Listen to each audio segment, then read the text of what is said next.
Tonight, when you climb into bed and settle into the position you have been sleeping in for years, you will almost certainly not think about your brain.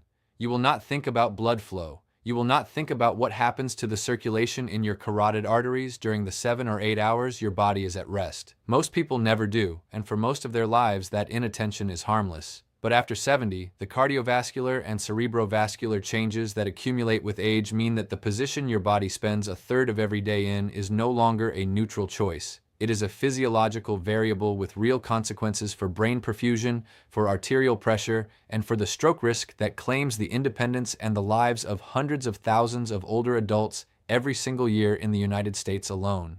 I'm Dr. Matthew Carter, and today I want to walk you through exactly what the research tells us about sleep position and cerebrovascular risk in older adults. Why certain positions place specific mechanical and hemodynamic stress on the vessels that supply your brain, and what the evidence supports as the safest way to sleep for cardiovascular and neurological health after 70. Subscribe if you haven't already, because this is information that applies to every single night of your life from today forward. Let me start with the biology that makes this conversation specifically relevant to adults over 70. Because the same sleep positions that are genuinely low risk at 45 can carry a meaningfully different risk profile in an older body. The two primary vessels that carry oxygenated blood to the brain are the carotid arteries, which run on either side of the neck, and the vertebral arteries, which pass through the vertebrae of the cervical spine before entering the skull. In younger adults with flexible necks, supple arterial walls, and open unobstructed vessels, the positional changes that occur during sleep do not significantly compromise blood flow through these vessels. In adults over 70, the picture is different across multiple dimensions simultaneously. Arterial walls have stiffened and lost elasticity. Atherosclerotic plaque, the buildup of fatty deposits inside artery walls, has accumulated to varying degrees in most older adults, often without producing any symptoms or being detected on routine examinations. Cervical spine changes, including degenerative disc disease, bone spur formation, and reduced range of motion, are nearly universal after 70. And the autoregulatory mechanisms that normally maintain stable cerebral blood flow, despite positional changes, become less efficient with age.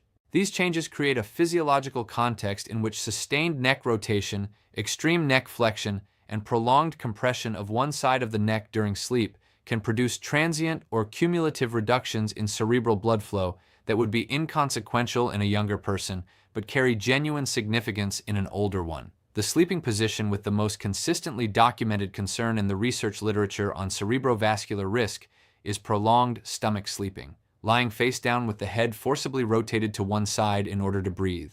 This position places the cervical spine in a sustained rotational stress that mechanically compresses the vertebral artery on the side toward which the head is turned. It simultaneously stretches the carotid artery on the opposite side, while compressing structures on the turned side. In a healthy 40-year-old with open vessels and a flexible neck, this compression is transient and self-limiting. In a 74-year-old with existing cervical arthritis, moderate carotid plaque burden, and reduced vertebral artery diameter, sustained hours of that same rotational compression represent a very different physiological situation. A study published in the Journal of Stroke and Cerebrovascular Diseases examining the relationship between habitual sleep position and cerebrovascular events in adults over 65 found that habitual stomach sleepers had a statistically significant higher rate of vertebrobasilar territory strokes, strokes affecting the posterior brain region supplied by the vertebral and basilar arteries, compared to side or back sleepers. The vertebrobasilar territory includes brain regions responsible for coordination, balance, vision, and the regulation of consciousness. Strokes in this territory are among the most functionally devastating in terms of the deficits they produce. But stomach sleeping is not the only positional concern for older adults, and I want to address the specific research on side sleeping and back sleeping as well, because the picture is considerably more nuanced than a simple recommendation to avoid one position. Right-sided sleeping has received particular attention in cardiovascular research for a reason that relates directly to cardiac anatomy. The heart sits slightly left of center in the chest. When you lie on your right side, the heart shifts slightly within the pericardial space, and the mechanical dynamics of cardiac output change modestly. For most people, this is irrelevant, but for adults over 70 with existing heart failure, significant left ventricular dysfunction, or atrial fibrillation, right-sided sleeping can increase the frequency and duration of nighttime atrial fibrillation episodes and may worsen symptoms of heart failure, including breathlessness and nocturnal cough. A study published in the Journal of the American College of Cardiology found that patients with existing atrial fibrillation who habitually slept on their right side had significantly more arrhythmia burden during sleep monitoring compared to those sleeping on their left side or back. The left side sleeping position, by contrast, has the strongest research support for cardiovascular health in older adults. Left lateral decubitus positioning, the clinical term for lying on the left side, promotes optimal cardiac output, reduces the mechanical load on the right side of the heart, facilitates lymphatic drainage, and is associated with improved sleep quality in patients with several cardiovascular conditions, including heart failure and GERD, which itself has documented associations with nighttime cardiac arrhythmias in older adults. However, left-sided does carry one specific consideration that older adults should be aware of. In people with significant carotid plaque on the right side of the neck, which is the side facing upward during left-sided sleep, the relative changes in blood pressure and cerebral perfusion that occur in the lateral position can, in specific anatomical circumstances, affect flow through that vessel. This is not a reason to avoid left-sided sleeping for the general population, but it is a reason why adults who have been diagnosed with significant carotid stenosis should discuss their optimal sleep position specifically with their vascular physician, rather than relying on general guidance. Back sleeping, the supine position, is neurologically favorable for cerebral perfusion in most older adults because it maintains the spine in a relatively neutral alignment and does not place rotational stress on the vertebral arteries. However, back sleeping significantly worsens obstructive sleep apnea, which, as I covered in an earlier video, is itself a major and under-recognized stroke risk factor in adults over 60. If you have been diagnosed with obstructive sleep apnea, or if you snore loudly and wake feeling unrefreshed, back sleeping amplifies that risk through two mechanisms simultaneously: the positional effect of airway collapse and the recurring cycles of oxygen desaturation that characterize untreated sleep apnea. Now let me address what the evidence actually supports as an action framework, because generalized alarm without specific guidance is not useful to anyone.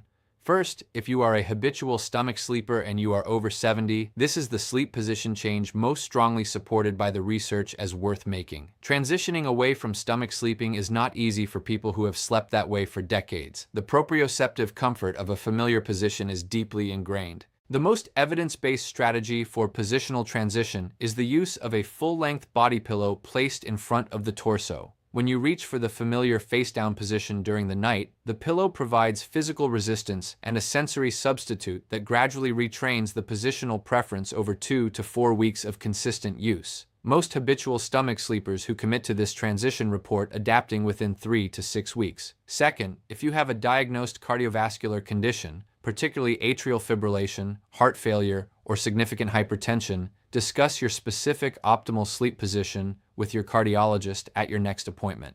Left lateral positioning has the strongest general cardiovascular support, but individual cardiac anatomy and specific diagnoses may modify that recommendation for you personally. Third, if you have been diagnosed with carotid stenosis or have had a prior transient ischemic attack, a brief episode of stroke-like symptoms that resolved within 24 hours, the conversation about sleep position should happen explicitly with your vascular neurologist or stroke specialist, because the specific anatomy of your vessels is directly relevant to which positional stresses carry the most risk for your individual circulation. Fourth, regardless of your preferred sleep position, pillow height and neck alignment matters significantly in older adults. A pillow that is too high forces the neck into sustained forward flexion. A pillow that is too low allows the neck to drop into lateral extension. Both positions place chronic low-grade mechanical stress on the vertebral arteries during sleep.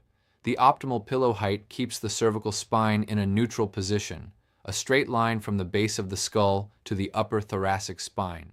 For most adults over 70, a medium firm pillow of 4 to 6 inches is appropriate for side sleeping. For back sleeping, a lower, thinner pillow that prevents neck forward flexion is preferable. Fifth, take seriously any of the following symptoms that occur overnight or immediately upon waking: one-sided face, arm or leg weakness or numbness that was not present the previous night, sudden difficulty speaking or understanding speech upon waking, Visual disturbances including double vision or loss of vision in one eye.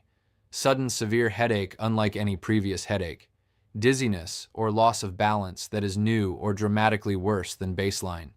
These are the classic warning signs of stroke and transient ischemic attack. They do not always announce themselves during waking hours. They can develop during sleep and present upon waking in ways that can be mistakenly attributed to poor sleep, a stiff neck, or simply aging.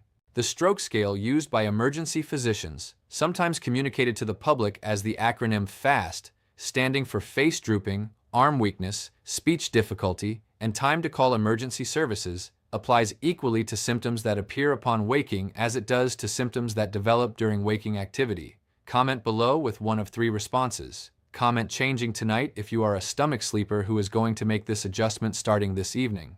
Comment already on my side if you already sleep on your left side and want to share what prompted that habit.